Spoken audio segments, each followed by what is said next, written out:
أنتم حبيبنا أنتم شفيعنا إمام الأمة يا حبيبنا يا حبيبنا حبيب رزق يا شيخنا يا شيخنا إمام الأمة أنتم ولينا أنتم حبيبنا أنتم شفيعنا إمام الأمة يا حبيبنا يا حبيبنا حبيب رزق شهاب يا شيخنا يا شيخنا إمام الأمة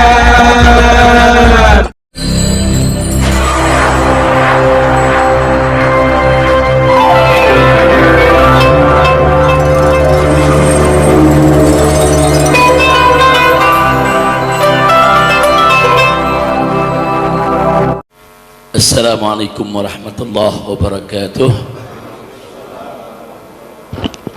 Bismillah walhamdulillah wassalatu wassalamu ala rasulillah wa ala alihi wa sahbihi wa mawalah.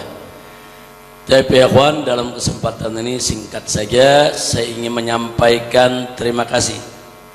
Jazakumullahu khairal jaza ala hudurikum ma'ana fi hadhil jalsah.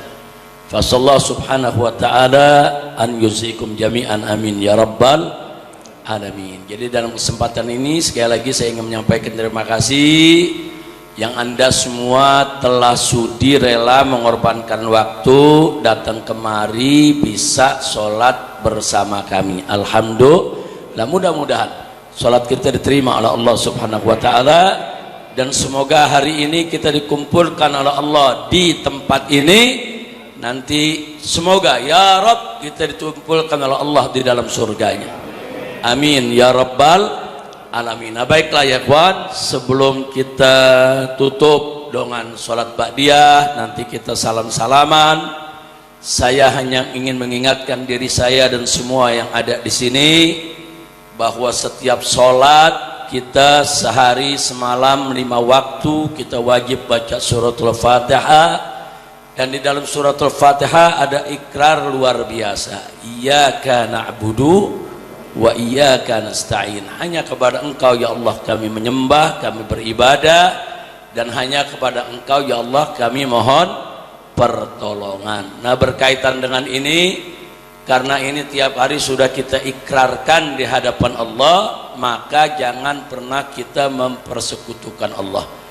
Jangan pernah kita mengabaikan daripada kewajiban kita ibadah kepada Allah. Nah, yang berikutnya, jangan juga kita saudara melupakan diri kita daripada selalu memohon pertolongan Allah. Kita nggak bakal bisa sholat tanpa pertolongan Allah. Kita nggak bakal bisa ibadah tanpa pertolongan Allah. Kita tidak akan bisa melakukan apapun tanpa pertolongan Allah. Nah, belajar ya dalam hidup kita untuk selalu bergantung kepada Allah. Jangan bergantung kepada manusia, jangan bergantung kepada manusia. Belajarlah untuk selalu menggantungkan diri kepada Allah. Nah, sebagai penutup, saya jadi teringat kisah putra daripada Abdullah ibn Umar.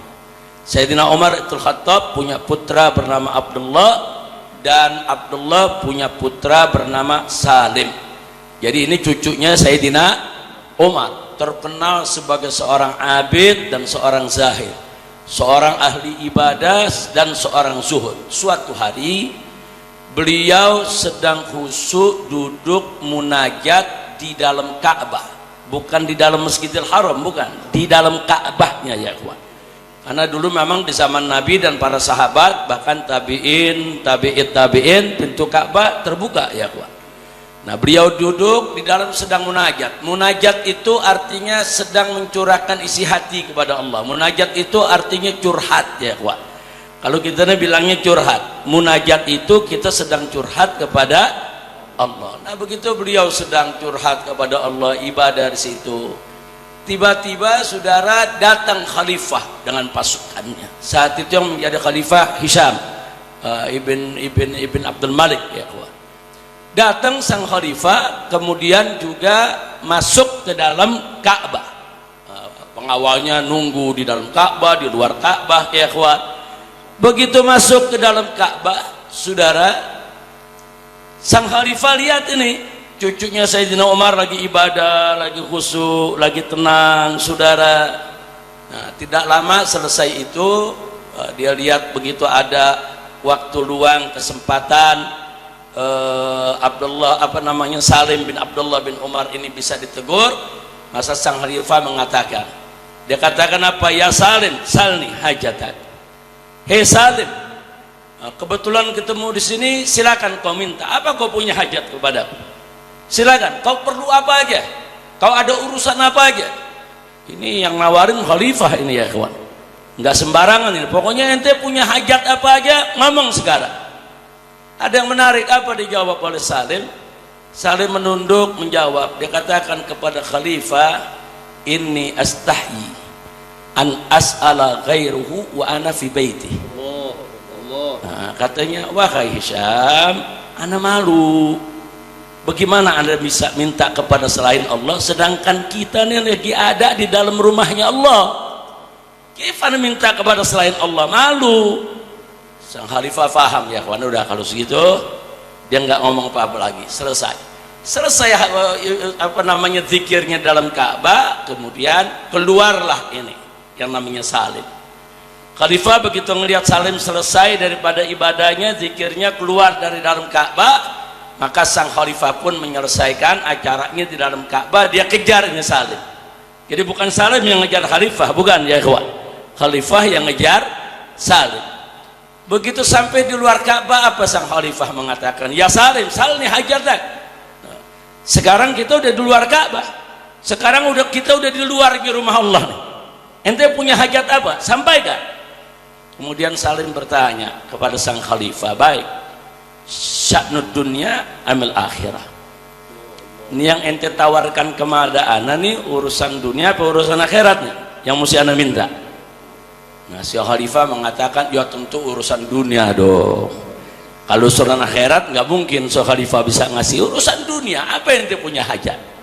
Nah, setelah dijawab begitu, Salim mengatakan, apa dikatakan? Wallahi, demi Allah, katanya. Kata Salim, saudara, lam as'alid dunya mimman yamlikuha. Aku tidak pernah minta dunia kepada zat yang memilikinya. Wa kaifa as'alud dunya, bagaimana aku harus meminta dunia mimma lam yamliku? Bagaimana aku minta dunia dari orang yang enggak memiliki dunia itu? Maksudnya Allah aja pemilik dunia, anda enggak pernah minta dunia sama Allah. Terus ente kan enggak memiliki dunia, bagaimana anda bisa minta sama ente yang enggak memiliki dunia? Habis ngomong begitu langsung jalan Salim, ya kawan. Si khalifah bengong aja, ya kawan.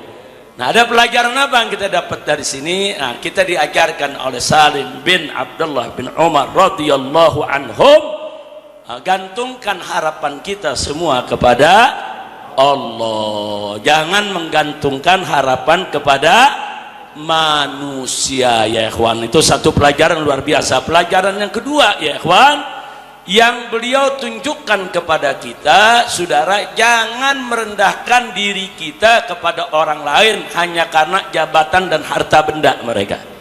Jangan, mereka mau setinggi apapun jabatannya, sehebat sebanyak apapun harta bendanya, saudara, semua itu tidak akan pernah ada artinya, saudara, di hadapan keagungan kemuliaan Allah Subhanahu wa ta'ala. Dan yang terakhir, yang ketiga, pelajaran apa yang diberikan oleh Salim, saudara? Di sini kita bisa lihat, saudara, jangankan dalam soal yang munkar, ini dalam soal minta dunia, saudara, Salim lagi ngajarin sang khalifah. Ini kan teguran buat sang khalifah, udahlah, kau nggak sesombong dengan kau punya harta, kau nggak sesombong kau punya kedudukan, Enggak usah nawarin ini itulah, Allah yang maha besar, yang kekayaannya begitu banyak, ane malu minta dunia apalagi sama ente. Artinya Salim ini sedang berdakwah sekaligus amar ma'ruf nahi munkar kepada sang khalifah tadi, tapi dengan cara yang santun, lembut, tapi menusuk ya ikhwan, menyadarkan sang khalifah. Jadi jangan terlalu bangga dengan oh ini kaya, ini bisa sembarangan seenaknya nawar-nawarin orang. Enggak ada apa-apanya. Kedudukanmu begitu tinggi di hadapan Allah, enggak ada apa-apanya. Kekayaanmu begitu banyak di hadapan Allah, enggak ada apa-apanya. Ini pendidikan yang luar biasa yang diberikan oleh Salim bin Abdullah bin Umar, bukan hanya untuk sang khalifah tapi juga untuk kita semua. Insya Allah mudah-mudahan kita dijadikan oleh Allah sebagai hamba-hambanya yang taat kepada Allah, yang taat kepada Rasulullah, yang tidak berharap kepada siapapun selain kepada Allah, yang selalu kita khususkan ibadah kita hanya untuk Allah, agar kita tidak mempersekutukan Allah dengan apapun dan dengan siapapun, dan kita hanya akan berharap kepada Allah, tidak berharap kepada makhluk. Amin ya rabbal alamin. Itu saja yang bisa saya sampaikan. Sekali lagi terima kasih atas kehadiran Anda semua. Dan perlu diketahui, ini bukan tiap Jumat kita sholat di sini nih. Nah, ini begitu tiap Jumat sholat di sini berubah jadi masjid ini Habib. Hanya karena ada situasi darurat ya ikhwan, untuk menghindarkan jebakan-jebakan orang-orang yang tidak suka perjuangan kita, maka sementara waktu, mungkin 1 kali ini, mungkin 2 kali, mungkin 3 kali kami akan gelar Jumat di tempat ini. Kalau sudah terkendali aman semua, tidak ada masalah, insya Allah saya rutin setiap hari Jumat sholat Jumat di Markas Syariat Mega Mendung. Karena di sana dari pagi juga ada madras ya kawan. Ada madras, ada beberapa kitab yang dibaca oleh Habib Hanif, dibaca oleh Habib Alwi, dibaca oleh Habib Muhammad, dibaca oleh beberapa asatidz yang ada di sana. Jadi madras itu semacam satu jilsah ya ikhwan, yang memang kita baca beberapa kitab, dan rutin kita lakukan setiap hari Jumat. Jadi setiap hari Jumat di Markas Syariat Mega Mendung, mulai dari jam 7 pagi kita baca burdah ya ikhwan. Baca burdah sampai selesai baca burdah, membaca beberapa kitab salaf oleh beberapa ustadz dan seterusnya, sampai menjelang azan Jumat. Nah, sampai menjelang azan Jumat. Nah, sebelum azan Jumat kita stop, pengajian selesai. Nah, setelah itu masuk azan Jumat, kita melakukan ibadah Jumat sampai khutbah dan sholatnya. Cuman khutbahnya nggak pakai bahasa Indonesia lagi, khutbahnya hanya pakai bahasa Arab.